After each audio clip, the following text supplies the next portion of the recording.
Guérit TV Monde, c'est votre média, c'est votre canal. Ensemble, faisons grandir l'information libre et de proximité. Pour vos dons, soutiens ou accompagnements, vous pouvez le faire au plus 229 01 97 26 26 71 ou plus 229 01 49 04 04 04 ou sur le compte numéro 034 880 790 002 dans les livrets de Atlantic Bank Bénin. Toutes nos gratitudes. Guérit TV Monde, le leader des Web TV. Le showroom Tunisia Benin House vous offre des matériaux de construction de marque européenne fabriqués par 15 sociétés tunisiennes. Tunisia Benin House est situé à Cotonou, Kaboma, immeuble Amani. Pour tout renseignement, contactez le plus 229 01 21 31 61 58. Avec votre showroom Tunisia Benin House, proposez et construisez la maison de vos rêves à un prix imbattable. Les grandes contradictions. Les grandes contradictions, une émission de décryptage de l'actualité nationale et internationale avec Shamsdine Badaro, Gaspard Adamossi et Achille Wusso. Les grandes contradictions, c'est tous les vendredis sur Guérit TV Monde. Amis internautes de Guérit TV Monde, bonsoir et merci de prendre une fois encore le numéro de votre émission Les Grandes Contradictions pour le compte de ce vendredi 22 août 2025. Achille Wusso, bonsoir. Bonsoir, Madame. Mas Gaspard aussi, bonsoir. Bonsoir, Madame. Nous sommes encore là ce vendredi et on démarre tout de suite avec la première rubrique à la Riopine de Fauzia Sefou. Mas Gaspard aussi, est-il normal d'apprendre l'existence d'un enfant au mariage après le décès du mari? Non, d'ailleurs, rien n'est normal dans le sujet. D'abord, ce n'est pas normal déjà d'avoir un enfant au mariage. Ça là, ce n'est déjà pas normal. C'est vrai que ça arrive. C'est le quotidien des femmes. Et ensuite, ce n'est pas normal de ne pas avoir informé son ou sa partenaire, de l'avoir caché à surtout sa partenaire. Et enfin, d'attendre sa disparition pour que l'autre soit informé. De toutes les façons, quand l'autre n'est plus là, c'est plus facile. Vous savez, il y a beaucoup de gens qui n'assument pas. Et donc, ils se disent, bon, je vais cacher ça jusqu'à quand je ne serai plus là, ils vont gérer ça. C'est un problème qu'ils vont gérer que je les laisse gérer. Mais ça complique la vie à l'enfant, bien entendu, parce que il y a des cas où, par exemple, aucun parent ne connaît l'existence de l'enfant. Et donc, si vous n'êtes plus là, surtout si vous êtes marié officiellement à l'épouse que vous avez laissée, elle dénie tous les droits à l'enfant hors mariage, bien entendu, dont elle ne connaissait pas l'existence. Elle doute déjà que ce soit votre enfant et ensuite, elle prive pratiquement l'enfant de tout ce qui peut être de son droit. Et donc, moi, je ne trouve pas du tout normal un pareil phénomène. Mais comprenez, il y a des hommes très craintifs, il y a des hommes très peureux qui n'assument pas. Mais faut-il assumer ce qui n'est pas normal? Merci. C'est la grande Achille Wusso, Mas Gaspard Diamossi en parlait tout de suite là. Il y a des hommes effectivement qui ne sont pas courageux comme nous autres, par exemple. Il a fini sur une question qui relance le débat. Oui, mais bon, en fait, est-il normal vraiment d'assumer une pareille responsabilité, une pareille faute devant sa partenaire ou sa conjointe? C'est difficile. C'est difficile. Il faut vraiment être courageux pour le faire. Il faut vraiment prendre, comme on le dit, son courage à deux mains pour réussir à convaincre la partenaire. Surtout que vous avez déjà fait légalement le mariage, et vous êtes liés devant l'autorité compétente, vous êtes liés peut-être aussi devant Dieu et devant les hommes à l'église, et lorsque cela arrive, c'est difficile. Mais, bon, écoutez, c'est un fait social, hein, c'est un fait social. Et comme on le dit, ce qui est fait est fait. Et il faut peut-être avoir le courage, parce que surprendre sa partenaire d'un pareil fait peut aussi être dramatique. Et donc, je crois qu'on peut quand même trouver les formules pour le faire. Ce serait plus... Oui, il faut nous donner... Vous avez quelques astuces, certainement. Vous avez quelques astuces. Je ne suis pas encore dans cette situation-là mais comment vous faites pour ne pas avoir ce... Oui, qu'est-ce qu'on fait? Il faut être fidèle. Ah bon, donc vous êtes fidèle. C'est une question que vous posez. Non, avant de continuer, je voudrais quand même préciser que nous sommes dans la pure fiction, hein, donc c'est pas si on dit là, il faut pas penser que nous sommes dans le cas. Non, vous savez, effectivement, c'est des situations très, très, très compliquées.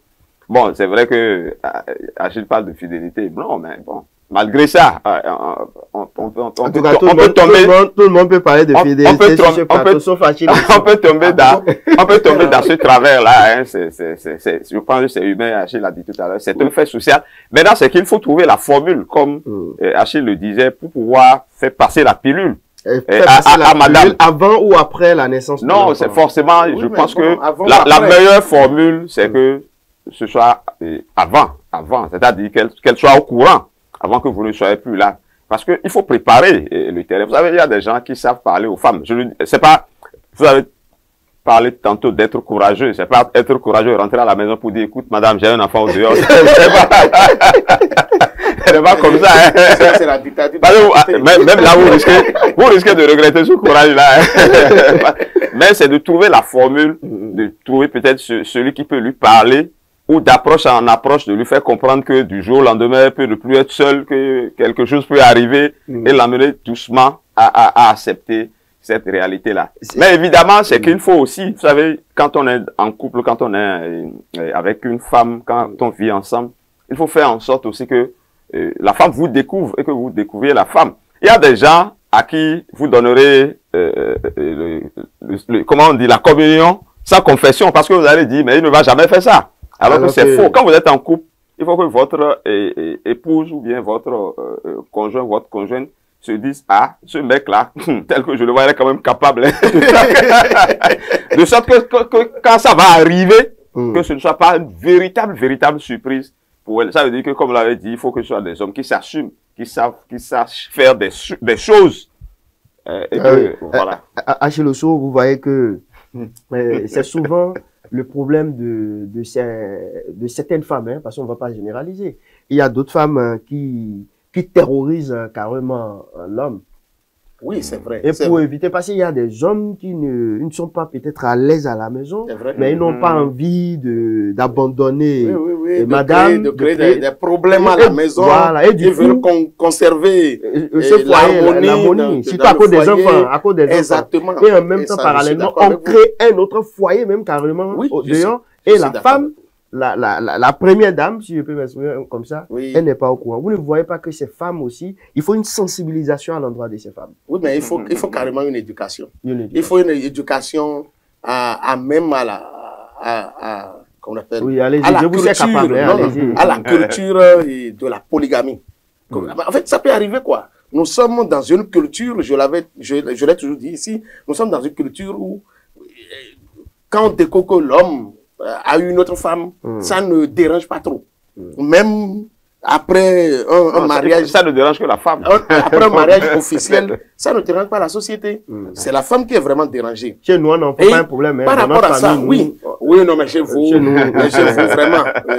Bon. Nous, on n'a pas ce problème. Heureusement que je n'appartiens pas à votre famille. Non, mais en fait, c'est sérieux ce que vous avez dit. Parce qu'il faut que les femmes assument aussi leur responsabilité pleinement à la maison. Quand vous poussez l'homme dehors, en fait, non, mais la rue est prête à l'accueillir. Aujourd'hui, je crois, les pronostics dans le monde présentent donc qu'il y a une disproportion en matière donc d'hommes et de femmes dans le monde, et qu'il y a plus de femmes que d'hommes, et que chaque homme peut même prendre 4 femmes, et le problème ne serait pas réglé. Et donc, lorsque nous considérons ça, nous devons nous dire que lorsque nous avons la chance donc d'être accueillis dans un... Je parle bien entendu des femmes. Une femme. Non, voilà. Je parle bien entendu des femmes. Lorsque les femmes ont la chance donc d'être accueillies sous un toit, il faut qu'elles assument pleinement leurs responsabilités. Il faut qu'elles mettent à l'aise leur conjoint. Il faut qu'on sente quand même que si faute devait arriver, que ce n'est pas donc de leur fait.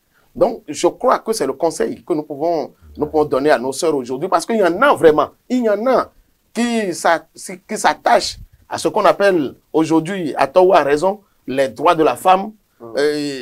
On pense, même le code de la famille n'interdit pas la polygamie. Le code de la famille n'interdit pas qu'un enfant né au foyer ne soit pas reconnu par la société et par la famille. Il a les mêmes droits que les enfants nés normalement en fait, dans un cadre normal donc, de ménage. Donc je crois que voilà. Il revient à nos sœurs, il revient à nos femmes donc de savoir que un homme, le risque qu'il mette le pied dehors, comme on le dit là, est très grand, et qu'il faut toujours savoir ménager, il faut toujours savoir garder son ménage, son foyer. Achille en a profité pour régler un problème sur le plateau. Nous sommes dans un cas général. Moi, je trouve les choses là un peu faciles. Je trouve ça facile. Si une femme te terrorise ou bien ne te met pas à l'aise, il faut la quitter. C'est pas d'aller tricher et d'avoir un enfant. Tu multiplies les problèmes parce que tu laisses le problème de la maison, tu vas en créer un autre dehors. Ça fait 2 problèmes. Donc, moi, je pense que il faut en finir avec peut-être ce qui se passe à la maison et peut-être continuer ailleurs, créer. Non, mais l'amour est souvent si fort que on ne veut pas quitter. Mais si quand on n'arrive pas à tricher, on n'arrive pas à aller envoyer le premier pour parler au dehors. Je trouve on aime là. Non, ce qui manque souvent, c'est le sexe. Comment le sexe? Oui, mais ça veut dire vous ne maîtrisez pas votre vous n'arrivez pas à parler à votre épouse. C'est de ça qu'il s'agit, parce que au moment où ça se vend au dehors. Non, ça se vend pas, ça se donne. Ça se donne. Non, moi, je trouve même très courageux. Je trouve même très courageux. Et contrairement à ce qu'on a dit, les hommes qui font ce que nous disons là. Parce que c'est pas facile. D'aller faire ça au dehors, de cacher ça. Comment tu fais même pour comment il fait même pour faire ça au dehors et la femme ne sait pas. À quelle heure il fait ça, à quel moment il fait ça. Ça n'a pas de caché. Non, bien sûr. Il découche, non? Il trouve qu'elle a argument par exemple pour découcher. Si vous le permettez. Mais c'est des hommes qui ne découchent pas souvent. Si vous le permettez, il y a un homme. Et comment il fait pour mais il y a 18 heures, ils sont à la maison. Oui, je vais donner un exemple d'un monsieur, un fonctionnaire dans un ministère de la place. Il a fait au moins 7 enfants. Je vous jure. Et il rentre toujours avant 18 heures. Ah, voilà. Avant 18 heures. Oui, mais c'est après, c'est peut-être 17 ans ou 22 ans après. Mais lui, il est toujours vivant, il est toujours vivant. Tout était déjà cuit. Et la femme sait déjà. La femme a su. Les enfants se sont rencontrés dans une école. Dans une école. Et c'est même visage. Et lui, par contre, son sperme est tellement fort. Le chromosome. Les enfants se ressemblent. Donc, avis à nos épouses, hein. C'est pas parce qu'on rentre parfois à minuit. Non, moi, je n'ai pas ce problème-là. Moi, je n'ai pas ce problème. Qu'on a de bureau, ou bien qu'on a d'enfants. Non, pas bureau ou pas. Nous autres, nous n'avons pas ce problème-là. Peut-être Achille. Non, mais vous n'avez pas ce problème. Parce que dans votre famille. Nous sommes des polygames responsables. Assumez. Vous êtes des polygames. Oui, assumez. Responsables et assumés. Oui, c'est ça. En fait. La religion a réglé le problème chez vous. Non, pas forcément. Non, mais une femme musulmane devrait s'attendre à tout moment donc d'être accompagnée. Être polygame, monogame ou avoir d'enfants. Tout ça là, c'est aussi des options. C'est des choix de vie aussi, hein. Donc, il faut pas. Il y a des musulmans qui ont une femme. Il y en a où c'est les circonstances qui les amènent. Mais il y a des gens, c'est un choix délibéré. Donc, comme d'autres choisissent d'être monogames ou de ne pas même avoir de femmes, il y a d'autres qui choisissent d'en avoir plusieurs. Donc, on ne peut pas. L'essentiel, c'est de mettre les cartes sur la table pour que tout soit clair, que l'enfant soit sécurisé, que tout soit Oui, en 15 secondes pour clôturer ce sujet. Gaspard Adjamossi, qu'est-ce que vous avez à dire à ces hommes? Non, à ces hommes, Oui. s'ils font cette option-là, qu'ils assument et que tout soit, comme je l'ai dit tantôt, que tout soit clair, que la femme sache et que l'enfant aussi. À quel homme vous parlez? Hein? C'est ceux qui ont déjà fait ça? Non, ceux qui sont tentés peut-être. Oui, Achille Oussou. Je vais parler à qui? À vous de choisir. Bon, d'accord. S'il y a des hommes qui ont déjà fait ça. Et qui ne sont pas encore morts, il faut qu'ils Il faut qu'ils aient ce courage. Sinon, Il faut qu'ils aient le courage ils seront chipotés. de leur tomber. Allez les gars, merci beaucoup. On parle, merci donc à Fawzia Assefou pour ce sujet. Hein. Nous allons parler direction préfecture de Porto Novo, département de l'Ouémé. Que se passe-t-il concrètement, Mas Gaspard Adjamossi? Ce matin, le quotidien La Guérite, hein, si vous le permettez, a titré en manchette ce matin, donc le quotidien La Guérite a donc titré en manchette toutes mes excuses. Ah oui, quelques difficultés donc avec cet élément. Voilà, c'est bon. Ouémé, ambiance delta à la préfecture de Porto Novo. Le courant ne passe plus entre le préfet et certains cadres. Paniqué, le CM Ulrich Igor Arolou et le secrétaire général Jean-Baptiste Akpamagbo refusent de se prononcer. Rien ne va, tout est bloqué, se désole le chargé de mission Edmond Aïndé. J'ai été le premier à être enlevé par le préfet, confie Saïd Liassou, un chef cabinet. Voilà. Et on poursuit toujours avec les petits points du quotidien La Guérite. La seule personne qui peut nous aider dans cette affaire, c'est le chef de l'État, indique le syndicaliste d'Éric Wenchou. Contacté par notre rédaction, Maria Kotosu a écourté l'appel téléphonique de manière unilatérale. C'est une enquête réalisée par Anselme Richard de l'antenne septentrionale du groupe de presse La Guérite. Mas Gaspard Adjamossi. Oui, bon, préfecture de Porto Novo. Vous savez, ce n'est pas un secret, hein, vous savez que les choses n'allaient pas comme il faut à la préfecture. Mais moi, je ne savais pas honnêtement que les choses étaient aussi graves que ça, que les choses se sont empirées à ce point-là. En tout cas, j'ai pris le soin de lire l'article et de lire un peu les arguments des uns et des autres. La conclusion est simple, hein, enfin, rien ne va au niveau de la préfecture de Porto Novo. L'autorité qui devait, à mon sens, incarner la bonne ambiance, qui devait incarner le respect de la chose publique, qui devait incarner un certain nombre de choses, à mon avis, n'arrive pas à l'incarner. Et d'où cette situation délétère au niveau de la préfecture, d'où donc cette ambiance entre l'autorité et les cadres de la maison. Je pense que il faut qu'elle se rattrape. Parce que j'ai écouté beaucoup de personnes, c'est vrai, il y en a qui n'ont pas voulu parler. Je ne sais pas si le deuxième chargé de mission et le secrétaire général. Oui, un chargé de mission et le secrétaire général. Mais le problème, à mon niveau, c'est que refuser de parler, ce n'est pas défendre. Donc tous ceux qui ont parlé contre l'autorité. Je ne sais pas si vous avez trouvé des gens qui lui donnent raison ou qui approuvent ce qui se passe au niveau de la préfecture. Mais pour le témoignage, pour ce que moi j'ai lu, c'est que ça ne va pas. Et je pense que l'autorité doit corriger, essayer de corriger. Et ces agents ont eu le courage de parler à visage découvert. Essayer de sauver ce qui peut encore l'être, parce que là, avec tout ce qu'on a écouté, rien ne peut avancer dans un contexte pareil. Et tel qu'on a lu, les activités sont quasiment bloquées au niveau de la préfecture. Je ne crois pas que ce soit quand même quelque chose de bien pour les départements. J'imagine le nombre de dossiers qui est sur les tables actuellement au niveau de la préfecture.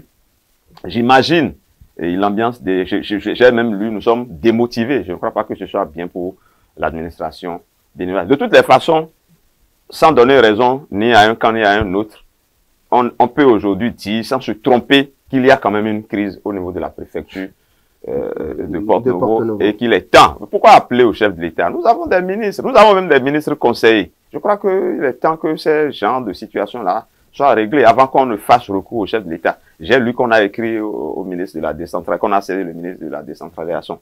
Qu'est-ce qu'il a fait? qu'est-ce qu'il a fait? Je sais qu'il y a un ministre également, comment vous les appelez, un ministre conseiller.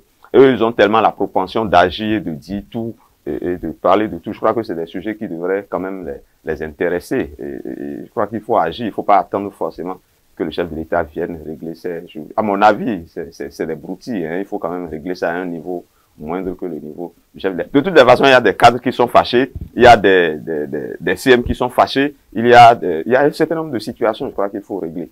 Et pourquoi faire des affectations punitives? Pourquoi écarter les uns et les autres? Pourquoi l'IGF doit venir dans la maison? Je crois que parfois c'est régulier, mais si c'est de la maison qu'on appelle l'IGF, qui a dénonciation, je crois qu'il y a quand même un problème, un malaise au niveau de la préfecture de Porte-Novo. Achille-Ossou. La préfecture de Porte-Novo, quand j'ai lu l'article, la manchette, j'allais dire, de la Guérite ce matin, je l'ai comparé à un cours d'eau qui est à la surface très calme, mais qui bouillonne dans ses profondeurs. Vous faites de la philosophie ce matin? Non, ce n'est pas de la philosophie. Écoutez, lorsque vous voyez, apparemment, vous avez l'impression que tout va bien. Parce que le préfet, nous la voyons dans ses déplacements pour un certain nombre d'activités sur le terrain. Et nous avons l'impression que, bon, aussi bien la préfecture se portait bien, comme dans ces déplacements, ces déclarations sur le terrain. Mais bon, ce que j'ai lu, vraiment moi, ça m'a fait quelque chose, hein. Je ne sais pas comment je peux l'exprimer, parce que on ne peut jamais imaginer que le préfet était aussi en disgrâce avec pratiquement tous les cadres. Parce que pratiquement tout le monde a été approché par la rédaction, non pas la rédaction de Guérite, pour être entendu sur la question. Il n'y en a pas qui ont battu en brèche les informations donc recueillies et vérifiées par le journal. Il y en a qui ont refusé de se prononcer. Oui. Ça veut dire qu'ils ont peut-être des choses à dire, mais ils se retiennent de le dire. Il y en a qui ont dit qu'ils ont fait la médiation dans cette affaire-là. Je voudrais citer en personne le chef de mission Edmond Agnidé, qui a dit qu'il a approché la préfet pour lui faire des propositions pour que donc la bonne ambiance revienne, qu'il a même saisi le ministère de tutelle pour donc lui montrer qu'on appelle comment ça ne va pas à l'intérieur, dans la maison, et que tout cela est resté lettre morte. Et c'est là que je voudrais rebondir sur un pan donc de l'analyse de Gaspard, pour dire que, bon, le ministère, si le ministère ne réagit pas, est-ce que l'appel au président de la République pour intervenir afin donc de ramener le calme ne peut pas se justifier à partir de là, parce que normalement c'est le ministère qui doit régler le problème. Si le ministère a été informé, a été relancé plusieurs fois et qui n'a rien fait, donc je crois qu'au-dessus du ministre, il y a quelqu'un. Et c'est lui qui gouverne, c'est lui qui a nommé aussi bien ministre que préfet. Donc, mais je crois quand même qu'il est important que chacun se regarde donc dans le miroir, et surtout le préfet. Parce que si tous les cadres ne se sentent plus à l'aise avec elle, ça veut dire peut-être que le problème est à son niveau. Et je crois que à partir de là, il faut peut-être faire amende honorable et rappeler tout le monde et créer qu'on appelle un cadre d'échange sincère. Et s'il y a donc des choses à se reprocher, s'il y a donc des choses à concéder de part et d'autre, que cela soit fait pour que la bonne ambiance revienne. Puisque la préfecture, c'est l'autorité de tutelle des mairies ou des communes. Alors, si ça se passe déjà comme ça au niveau de la préfecture, qu'en serait-il donc des communes?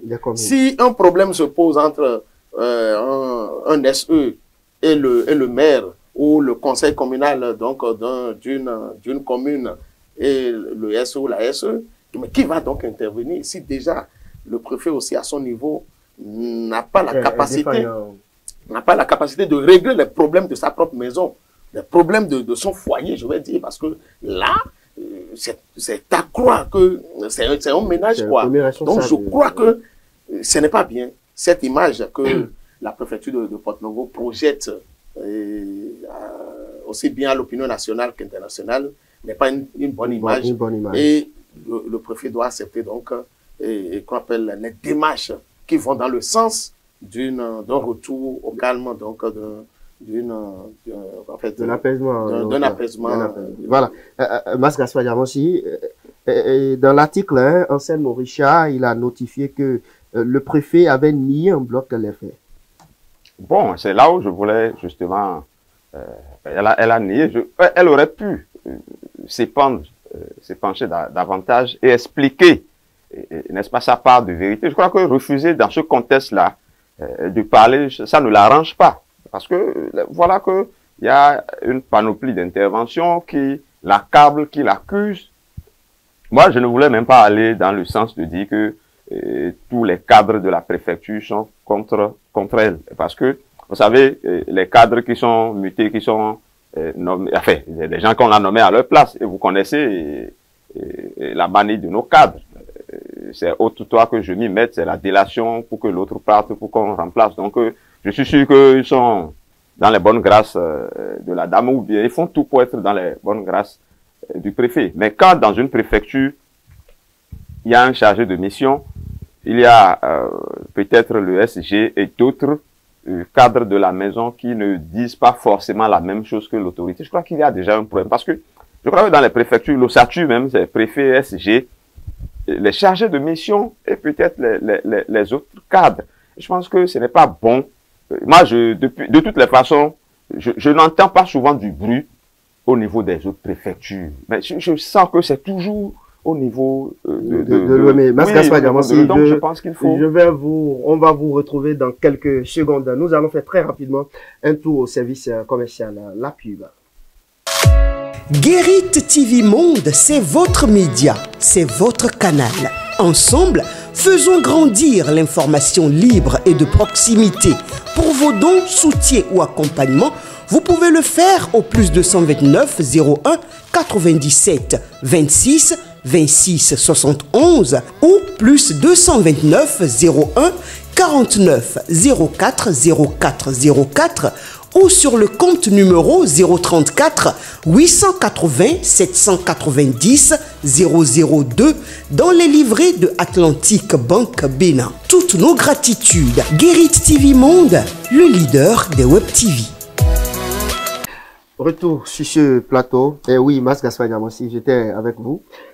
Donc, c'est toujours Porto-Novo. Oui, c'est toujours Porto-Novo. On n'entend pas souvent Il y a des problèmes partout. Peut-être les autres arrivent à gérer les différends à l'interne. Bon, c'est notre souhait que notre préfecture aussi essaie de gérer les choses à l'interne pour qu'on n'entende plus ces échos-là à l'extérieur. Et moi, je vais trancher, hein. Souvent, quand ça se passe comme ça dans une administration ou un service, c'est d'abord la première autorité qui, à mon avis, doit faire en sorte de canaliser les choses, de gérer avec tact, de voir les mécontents. Donc, pour moi, le premier responsable de la situation, c'est la première autorité. Et donc, je l'invite à faire en sorte de calmer le jeu, de ramener tout le monde à terre. Parce qu'il ne reste, bon, on dit souvent, il ne reste qu'un bout de temps à passer ensemble, entre eux. Hein, donc, voilà. À peine 8 mois ou 7 mois. Là. Voilà. D'accord. Mas Gaspard et Achille Oussou.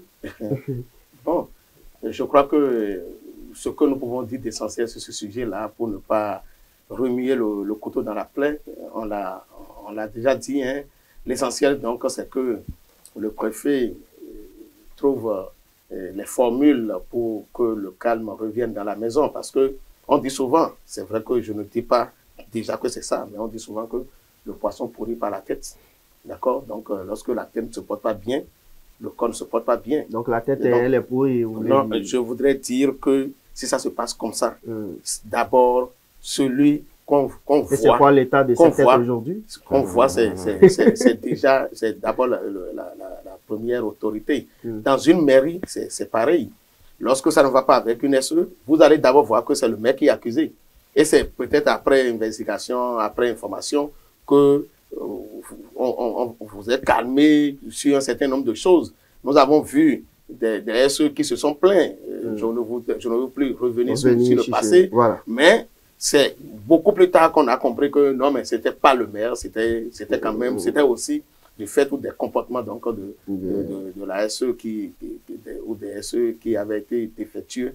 Donc, moi, j'appelle le préfet qu'on appelle au dialogue. Le préfet au dialogue. Au dialogue, vraiment. Au dialogue. Voilà, merci beaucoup. Nous allons continuer maintenant, toujours avec Achille Ossou, Fédération béninoise de football. Le président Mathieu Deschakus annonce son départ. Bon, je dirais, si j'ai bonne mémoire, hein, que c'est une première au Bénin donc de voir quelqu'un à la tête de la fédération et de dire qu'il est en train de partir. Comment une première? Mais écoutez, par le passé, non seulement ils ont rempilé,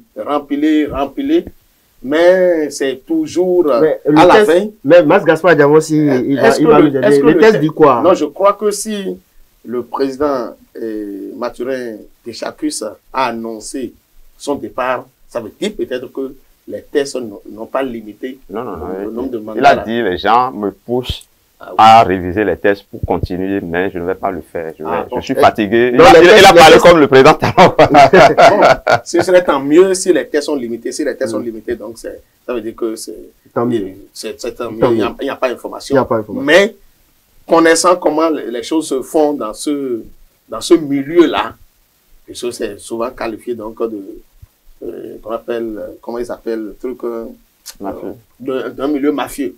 Donc on dit souvent que c'est la mafia. Et donc, en tant que tel, il avait peut-être la possibilité de faire modifier les tests et de remplir. Alors pour l'avoir annoncé, je crois qu'il a donné une bonne leçon à ceux qui viennent après lui. Il est en train donc de rentrer dans l'histoire par la grande porte et je crois que cela restera à son actif si il fait les choses de façon que ceux qui viennent après lui trouvent effectivement qu'il y a quelqu'un qui leur a laissé cette image-là, qui leur a laissé cet exemple-là par le passé. Cela participerait aussi peut-être de la stabilité de notre fédération parce que le passé nous rappelle que vraiment ça ne se passait pas comme ça. Ça ne se passait pas comme ça. Mas Gaspard Diamossi, Mathurin Deschakus refuse une longévité au poste. Oui, une longévité, il a déjà fait quand même 2 mandats. il a été là. Conformément au test. Oui, non, c'est pour dire que le refus là, il faut laisser. Il a fait son temps. Moi, je suis de ceux qui pensent que... Donc, il a su les traces du chef de l'État, Patrice Talon. En tout cas, il a parlé comme lui, il a dit qu'il est fatigué. Non, c'est à saluer aussi. Mais je suis de ceux qui pensent que le président de Deschakus est suffisamment chargé, surchargé même pour s'occuper convenablement des affaires du football. C'est vrai que pour le peu qu'il a fait ce qu'il a pu. Et puis, n'oubliez pas qu'il est venu dans un contexte de crise ou de mini-crise. Ce n'était même pas sa volonté de prendre la fédération. C'est parce que les acteurs ne s'entendaient pas qu'on a été obligé de le prendre comme 3e voie. Et la petite venant en mangeant, il a dû faire un second mandat toujours adoubé par les membres de cette fédération, les clubs et autres. Et cette fois-ci, je crois qu'il a refusé les sirènes qui essaient de lui demander de remplir. Il a dit, vous savez, entre jeudi et je fais, on verra bien s'il va résister jusqu'à la fin de son mandat pour ne pas réviser et revenir. De toutes les façons, il a dit officiellement, maintenant les regards doivent se tourner vers qui va lui succéder. Et c'est là où moi je pense qu'il faut aller dans la réflexion. Parce que ailleurs, quand vous observez, même s'ils font plus ou moins bien ou mal, c'est les acteurs du football qui sont à la tête des fédérations. On ne prend pas des gens ex nihilo parce qu'ils sont fortunés, parce qu'ils ont de l'argent, parce qu'ils sont... Non, mais c'est des gens qui ont joué une fois, qui connaissent le milieu du football, qui sont des pratiquants, qui connaissent les problèmes, les difficultés. Moi j'estime que dans le cas du Bénin, il faut qu'on revienne à ces fondamentaux-là. Que ce soit ceux qui connaissent véritablement le football, qui viennent à la chose football. Je ne veux pas citer de nom pour qu'on dise que je fais campagne pour les uns ou pour les autres, mais par le passé, nous avons vu des gens qui n'ont que ça, presque comme boulot, qui connaissent les arcanes et autres du football aussi bien au niveau national qu'au niveau africain et mondial, et j'espère vivement que ceux-là reviendront aux affaires pour le bonheur de notre football. Moi, ma peur, c'est que les vieux démons ne se réveillent pas. Les vieux démons ne se réveillent pas, c'est ma peur, parce que les acteurs du football, dont parle Mascassois Diamansi, ils sont aussi redevables de ces démons-là. Ils sont toujours tapis dans l'ombre. Depuis que moi, depuis longtemps, ceux dont vous parlez, ou bien ceux dont ils sont devenus ambassadeurs du football. J'ai découvert la fédération du Bénin, c'est toujours les mêmes. Hein. C'est toujours les mêmes. C'est toujours les mêmes têtes. C'est eux. Mais si d'autres refusent... Non, c'est pas refusé. Ils ont peut-être pris, qu'on appelle la fédération en otage. C'est ça. Non, vous ne pouvez pas non, mais écoutez, ce que nous disons, non, mais écoutez, il faut toujours... Non, je peux appeler des noms, hein, vous savez, en fait, les noms que vous pouvez citer, c'est Anjorin, c'est peut-être à Diagodo, mais en dehors de ces deux-là, ceux que vous allez citer n'ont jamais été président de la fédération. Parce qu'aujourd'hui, Augustin Roeb a été président de la fédération de football, mais il a juste fait, son mandat a été écouté, donc il n'a pas véritablement mis en œuvre ses projets pour le football. Si vous voulez parler des David, ils n'ont jamais été président de la fédération. C'est vrai qu'ils sont restés dans les ACAD, mais c'est des gens qui connaissent un peu les questions liées au football, donc je vais m'en arrêter. J'appelle le nom à tout hasard comme ça, qui est un acteur de football béninois, et qui peut, peut-être, qu'est-ce que je dis, qui peut rêver donc de conduire la fédération aujourd'hui. Dites-moi, quelqu'un comme ça, est-ce que s'il prend les rênes donc, de cette fédération-là, il aura les codes franches pour gérer? Mais il n'a qu'à commencer d'abord. Bon, en tout cas, ce qui est sûr... C'est votre candidat? Je suis tout souvent... non, c'est pas... J'ai appelé un nom à tout hasard, hein, si vous voulez. Pourquoi vous ne on pouvez pas prendre les dire... Pour l'instant, Moussa s'investit beaucoup plus dans la formation, elle est au niveau de la sélection, encadrement et autres. Je ne suis pas sûr qu'il ait l'ambition d'aller à ce niveau. Bon, je ne sais pas, peut-être rien ne l'empêche. C'est lequel? Non, ailleurs, Eto'o a fait l'expérience. En Côte d'Ivoire, Drogba a fait l'expérience, même s'il n'a pas été élu. Mais au moins, ceux-là, vous n'allez pas leur dénier le fait de connaître le milieu comme il faut et de pouvoir agir en conséquence. Mon souhait même, c'est qu'ils viennent, qu'ils prennent la tête de la fédération, comme vous l'avez dit. Je ne dis pas forcément les footballeurs. S'ils sont là, c'est leur chose.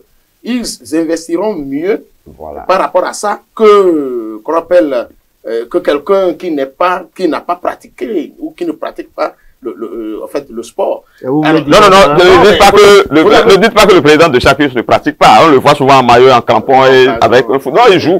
Et la première, il joue. On ne parle pas du sport. Attention. On parle des professionnels de la chose. Bon, voilà. Non, il n'a pas joué à un niveau peut-être, mais c'est quelqu'un qui aime le football et qui s'investit dans le foot. La preuve. On ne parle pas du sport du dimanche. Donc, bon. Maintenant, c'était Eto'o. C'est bon. C'est bon, on me fait signe de l'autre côté. Ça apporte donc qu'un acteur de football professionnel de la chose arrive à la tête de la Fédération béninoise de football. Je crois que cela donnera un autre déclic, un autre entrain à la chose. Comme Edouard Loko à la tête de l'AC. Qu'on le veuille ou non. Oui. On sent quand même que c'est la main du professionnel. Ah oui, voilà. Débat clos. Même si peut-être Mascassois Diamansi a un autre avis. Non, pas d'avis. Pas d'avis. Le footballeur quand même. Le footballeur. La presse aux journalistes. Allez les gars, on continue. Hein.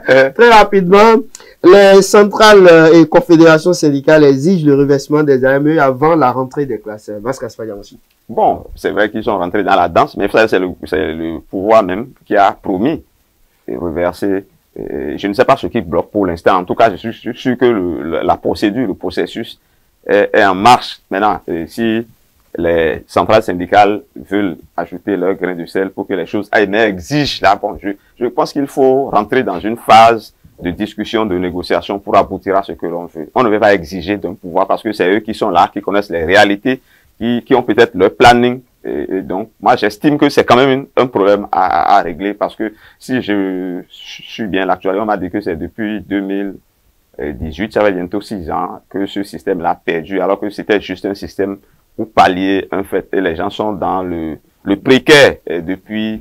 C'est vrai qu'on a amélioré leurs conditions, mais les gens veulent passer à une autre étape. Et je crois que le gouvernement a intérêt à aller vite pour régler cette situation. Mascassois et Achille Osso, pourquoi je commets cette erreur-là depuis Achille Osso, mais les amis sont quand même à l'aise aujourd'hui, hein, par rapport à hier. Plus ou moins. Oui, mais en fait, c'est vrai qu'un certain nombre de, Ils ont un salaire conditions, un certain nombre fixe. de conditions ont été améliorées, Oui. mais ils régulier. veulent avoir qu'on appelle La sécurité la de sécurité l'emploi. de leur emploi. Oui. Ils veulent avoir la sécurité de leur emploi. Ils souhaitent avoir un contrat à durée indéterminée au lieu que chaque année, on les appelle à renouveler à souhait donc, le contrat avec l'État.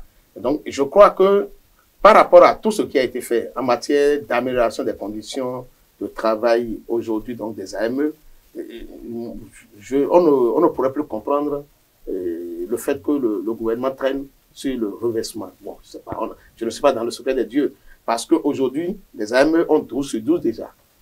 Ce qui gêne, c'est peut-être le quota horaire, le nombre d'heures, parce qu'au lieu de 20 heures pour quelqu'un qui a le BAPES, en fait, qui enseigne au premier cycle, qui a le BAPES ou la licence, ils exécutent 24 heures ou 26 heures. D'accord? Donc, c'est cette différence d'heures-là qui pose véritablement problème, que le gouvernement doit revoir et harmoniser, planifier les choses.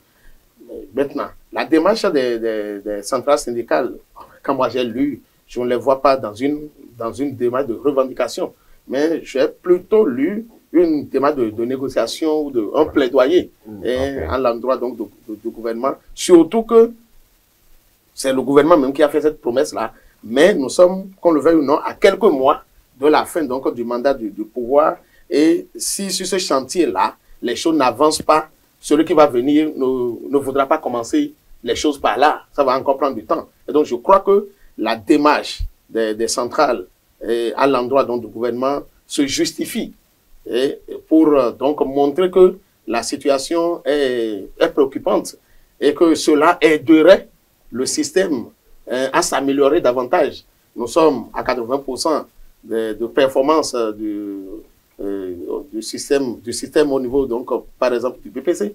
Je crois que si les gens ont la tête froide et ont le cœur à l'ouvrage, cela peut encore davantage s'améliorer. Donc, un reversement pour les AME les amènerait à se donner plus pour le système et à faire avancer davantage les choses quand ils vont se sentir plus en sécurité. Donc, je crois que le gouvernement devait prendre cette démarche des centrales comme un appel, comme un plaidoyer, comme une négociation.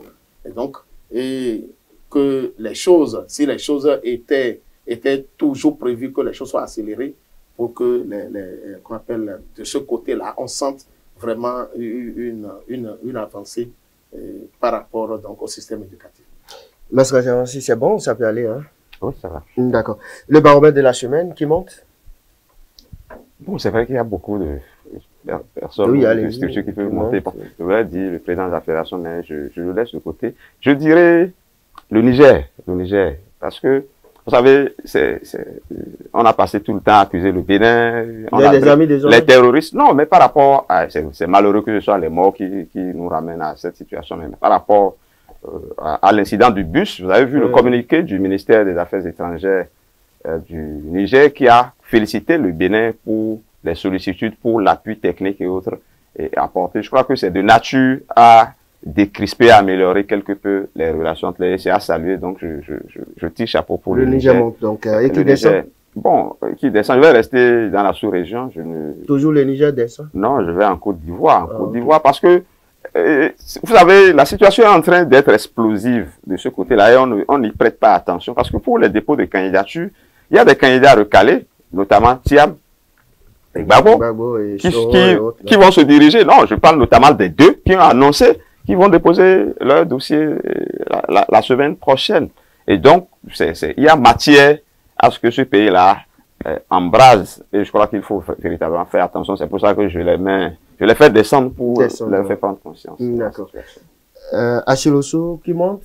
Non, mais qui monte, moi, je voudrais vraiment dire le président de la Fédération béninoise de football pour avoir donné ce bon exemple donc, du respect des tests que nous nous sommes librement donnés dans notre pays. Je crois que cela ouvre la voie